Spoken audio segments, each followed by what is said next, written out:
হ্যাঁ কালকে বাবারে কি বলছো, কি অ্যাক্সিডেন্ট হয় না? আচ্ছা, হ্যালো বন্ধুরা, আশা করি সবাই ভালো আছো। আজ আমি চলে এসেছি রানীগঞ্জ স্টেশন। আমার নতুন ভিডিওতে, নতুন ব্লগে সবাইকে স্বাগত জানাই। অ্যাকচুয়ালি আজকে যাচ্ছি জামতারা, হ্যাঁ ট্রেনে। তো আমাদের ট্রেন চলে এসছে স্টেশনে, আমরা যাব। তো এই অনেক রকমের তো ভিডিও বানিয়েছি, তো ভাবলাম চলো একবার যাই জামতারা। যখন যাচ্ছি তো জামতারা যাওয়ার ট্রেনের ভিডিও একটা করা দরকার, একটা বানাই। কেমন হয় না হয় জানি না।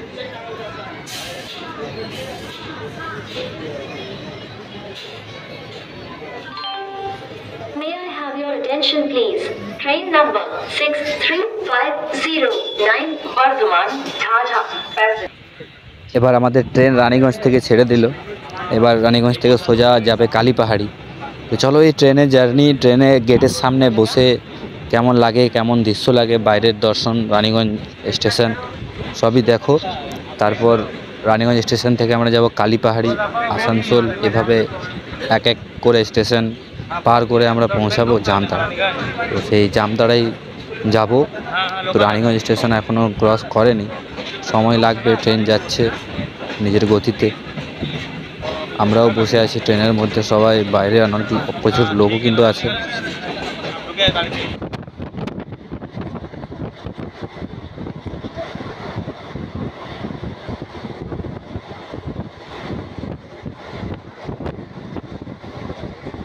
দেখতে দেখতে আমরা কালীপাহাড়ি স্টেশন চলে এলাম।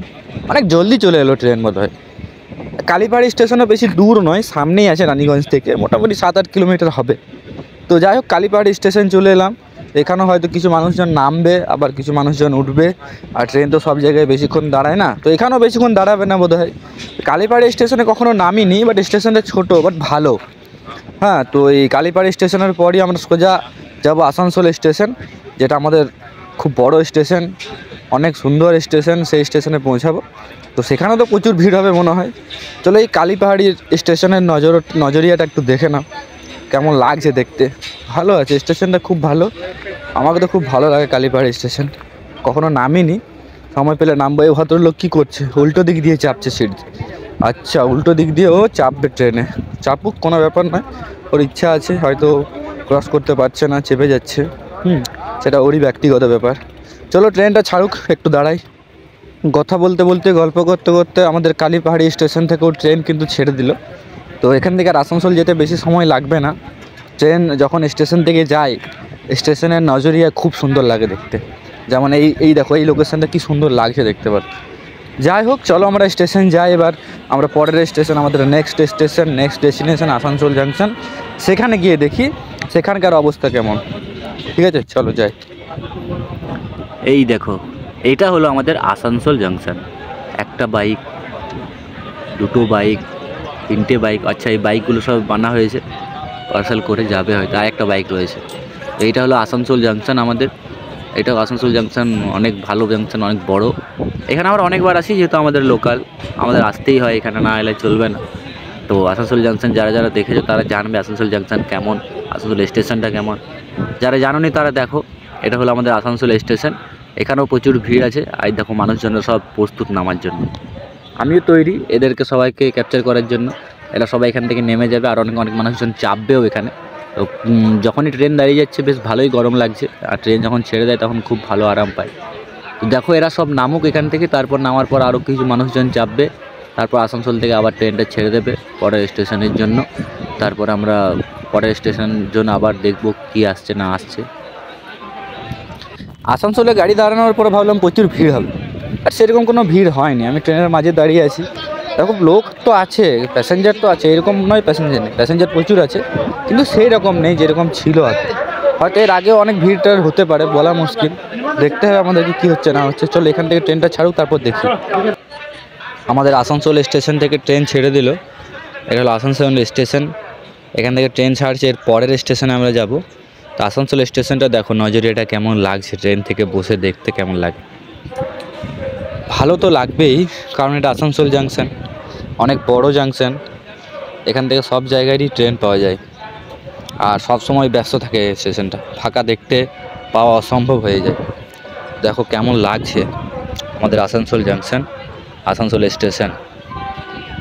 এখন এই সময়টাতে এই প্ল্যাটফর্মটা ফাঁকা আছে বোধহয়। তো ফাঁকা এই জায়গাটা হলে হবে না, সব জায়গায় ভিড়ই থাকে। আমরা যেই জায়গায় বসে আছি সেই জায়গা থেকে নজরে এটা এরকমই লাগছে দেখতে।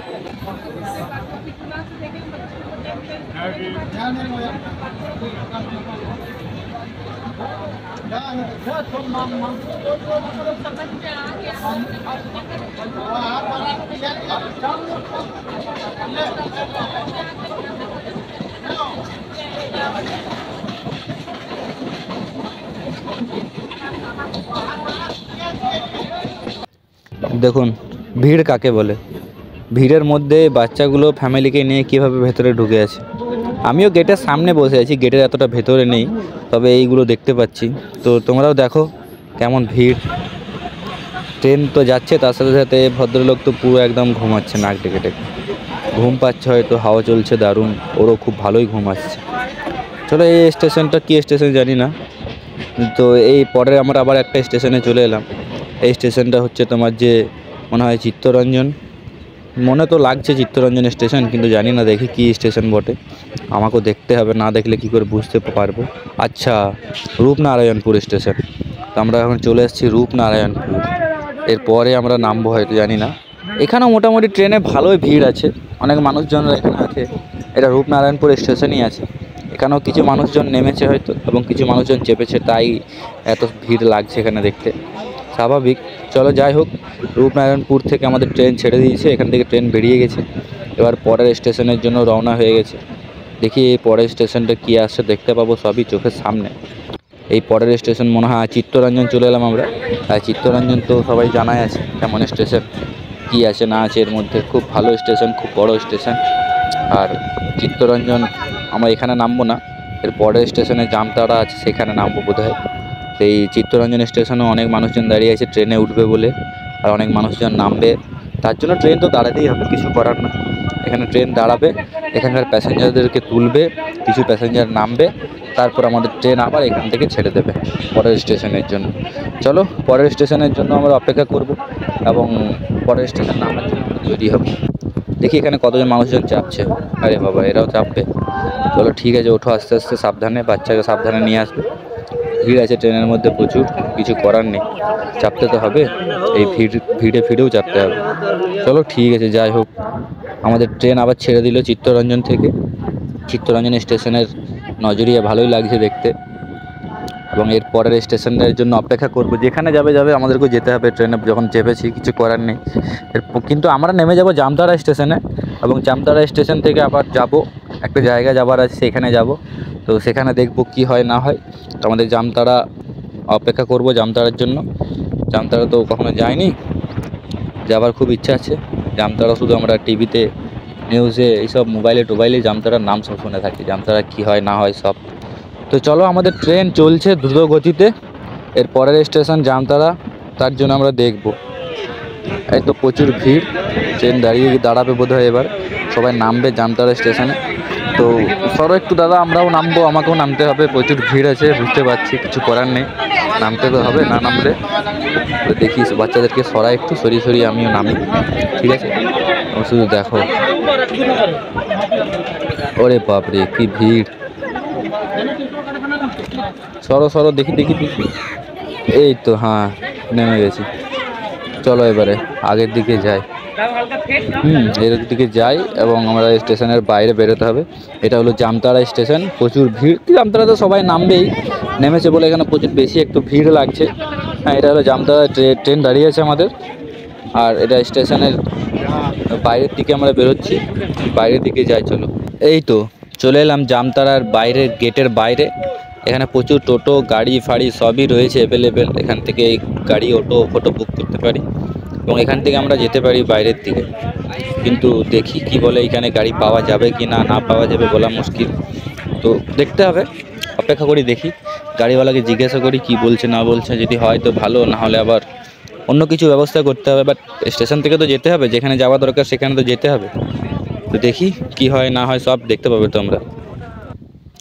তো এখানে পাওয়া গেল না বোধহয় গাড়ি, আর পাওয়া যাবে না, এখানে যাবে না, আমাদেরকে রেল স্টেশন ক্রস করতে হবে। আমরা উল্টো দিকে নেমে গেছি, তো পরের দিকটাতে নামতে হবে, ঘুরে আবার স্টেশন ক্রস করতে হবে এবং তারপরেই আমরা অন্যদিকে গাড়ি ধরবো এবং আমরা যাব। ঠিক আছে, চলো সাথে থাকো তোমরা।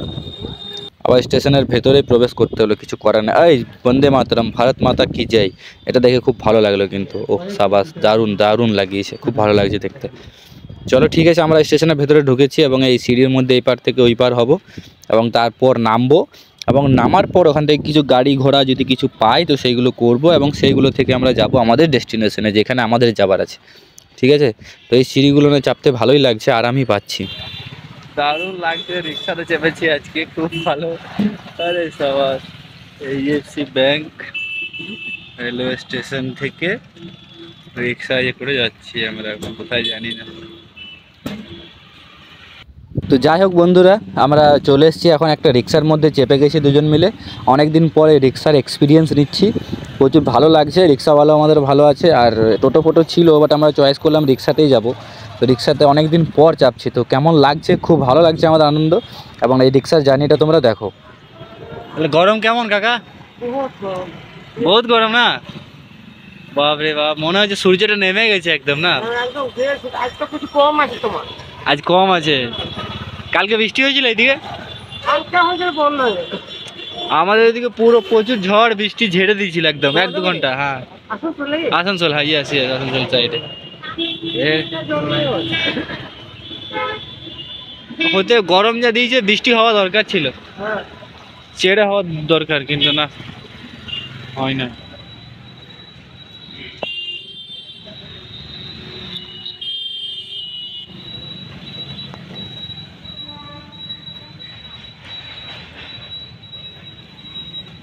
এটা হাট বটে নাকি? আচ্ছা, সবজি বাজার।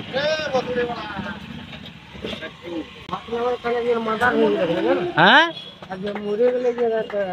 কালকে? বাবা রে, কি বলছো, কি অ্যাক্সিডেন্ট হয়ে না? আচ্ছা, অ্যাক্সিডেন্ট হয়ে মারা গেল। হ্যাঁ আচ্ছা, যে ঠুকে দিয়েছে। আরে বেটা, কি বলছো গো?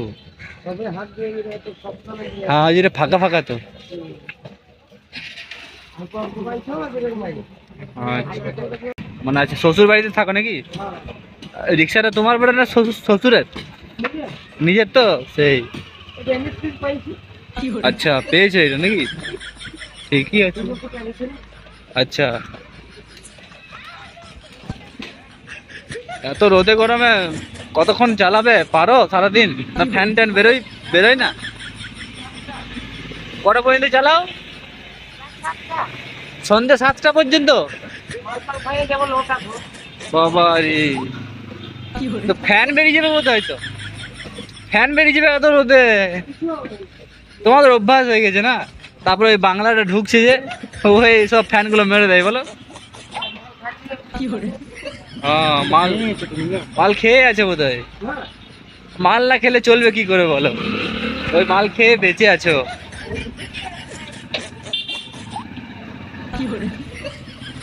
ঠিকই আছে, জীবনটার কতদিন, যত যেমন মরার পর যেন এইটা না থাকে মনে যে কোনো জিনিসটা খাই নাই, সব খেয়েছি একদম নাকি? সবাইকে একদিন একদিন মরতে হবে, খেলেও মরতে হবে, না খেলেও মরতে হবে, তো খেয়ে মরো। উপরওয়ালাকে বলতে পাবে গিয়ে পরে, আমি ভাই সব খেয়েছি, সব টেস্ট করে এসছি। 3 পোয়া? আরে বাবা রে, খাবার টাবার খাও কিনা, শুধু মদই খাও? একবার রাত্রে খাবার খাও আর সারাদিন? বাবা, এরকম করে কি করে চলবে কতদিন?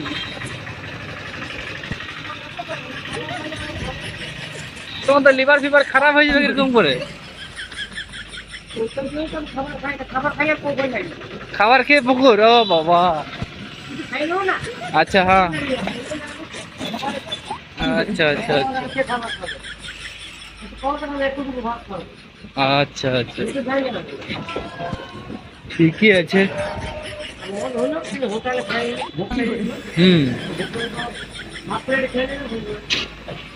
আচ্ছা, মানে যখনই খিদে পায় বেশি মদ খাও, খাবার কম খাও? আচ্ছা, কম। ঠিকই আছে, মদটাও তো এক ধরনের খাবার, ওইটা খেয়ে যদি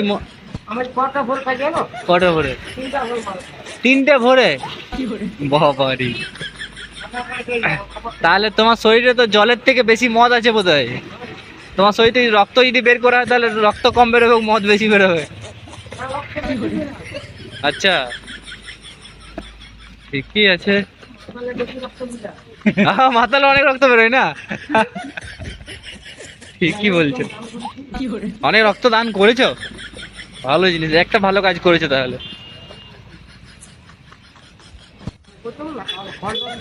হ্যাঁ,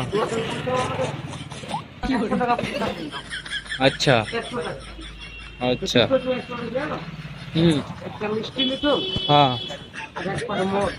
হ্যাঁ, আরে কি বলো রে, বাহ। আমরা যখন রক্তদান করি আমরা দুধ খাই, কোলা খাই, ডিম খাই, পাউরুটি খাই, আর তোমার এক বাট মদ আর একটা মিষ্টি, আর নতুন রক্ত আবার তৈরি হয়ে যায় না ওতে। আর তোমাদের এই আসল জীবন, দারুণ দারুণ একদম জীবন কাটছে তোমাদের। আবার রিক্সা চালাবে?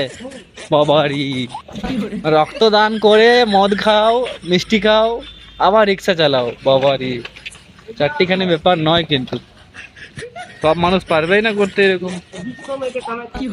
আর বিশ্বকর্মা একদম কামাই খাচ্ছে সেটা নিয়ে বলছো তো? বাবা, না না, ঝুট কেন বলবো, তুমি সত্যিই বলছো। তো আমাদের রিক্সা কাকুর সাথে কথা বলতে বলতে, গল্প করতে করতে চলে এলাম আমাদের ডেস্টিনেশনে, আমরা পৌঁছে গেলাম। এবার এখানে জায়গাগুলো খবর নিতে পাঠালাম ওদের দুজনকে, দেখি ওইখানে ওরা সঠিক জায়গায় যাচ্ছে কিনা এবং আমরা সঠিক জায়গায় এসেছি কিনা। তো আমাদের ভিডিও, আমাদের ব্লগ এখানে আমি শেষ করব। তোমাদের দেখে কেমন লাগলো না লাগলো অবশ্যই কমেন্ট করে জানাবে, প্রচুর এখানে আছে তোমরা জানাবে অবশ্যই। আর এই রিক্সাটাতে আমরা এলাম, এই হলো সেই রিক্সা, যে রিক্সা আমরা স্টেশন থেকে এই ডেস্টিনেশন এলাম। সব ভালো থাকো সবাই।